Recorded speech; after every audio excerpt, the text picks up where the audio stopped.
There should be more shame.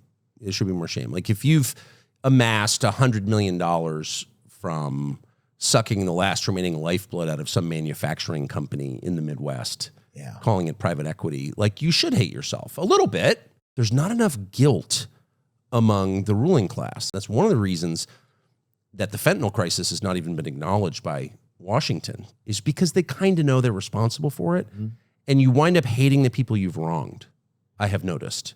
Like, what do you mean that you might wind up hating? If you commit a sin against somebody, if you're cruel to somebody, unfair to somebody, you cheat somebody, you wind up hating that person as a way of justifying what you did.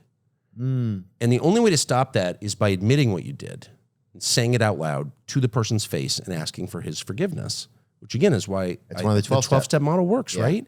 But if you don't do that, you wind up blaming the person for the crime that you committed against him. And that's one of the reasons that people who don't get sober are so angry at the world. They're pissed at their parents. You meet these people, their parents sent them to rehab 6 times, and they're pissed at their parents. Yeah. Why are you mad at your parents? They did everything they could.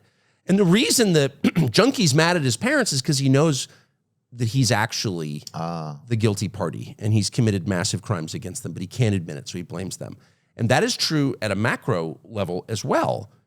And if your ruling class of all the richest people have gotten rich by dicking over the people beneath them, running these fascist companies that spy on their employees' phone calls and like track them as they come in and out of the building and require them to work on Sundays with no overtime, and just really inhumane sweatshop type practices, creepy Stasi stuff, those people end up having great contempt for their own employees.